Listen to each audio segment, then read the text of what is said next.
From all outward appearances, John had everything going for him. He had just signed the contract to sell his New York apartment at a six-figure profit, and he'd only owned it for 5 years. The school where he graduated from with his master's had just offered him a teaching appointment, which meant not only a salary, but benefits for the first time in ages. And yet, despite everything going really well for John, he was struggling, fighting addiction and a gripping depression. On the night of June 11th, 2003, he climbed up to the edge of the fence on the Manhattan Bridge, and he leapt to the treacherous waters below. Miraculously, he lived. The fall shattered his right arm, broke every rib that he had, punctured his lung, and he drifted in and out of consciousness as he drifted down the East River, under the Brooklyn Bridge, and out into the pathway of the Staten Island Ferry, where passengers on the ferry heard his cries of pain, contacted the boat's captain, who contacted the Coast Guard, who fished him out of the East River and took him to Bellevue Hospital. And that's actually where our story begins. Because once John committed himself to putting his life back together, first physically, then emotionally, and then spiritually, he found that there were very few resources available to someone who has attempted to end their life in the way that he did.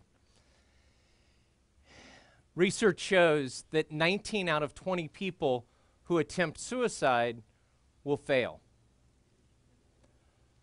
But the people who fail are 37 times more likely to succeed the second time. This truly is an at-risk population with very few resources to support them. And what happens when people try to assemble themselves back into life, because of our taboos around suicide, we're not sure what to say, and so quite often we say nothing. And that furthers the isolation that people like John found themselves in. I know John's story very well because I'm John. And this is today the first time in any sort of public setting I've ever acknowledged the journey that I have been on. But after having lost a beloved teacher in 2006 and a good friend last year to suicide, and sitting last year at TEDactive, I knew that I needed to step out of my silence and past my taboos to talk about an idea worth spreading. And that is that people who have made the difficult choice to come back to life need more resources and need our help. As the Trevor Project says, it gets better. It gets way better.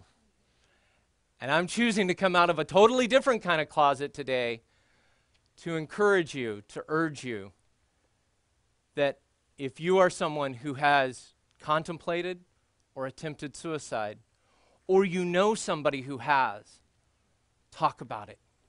Get help. It's a conversation worth having and an idea worth spreading. Thank you.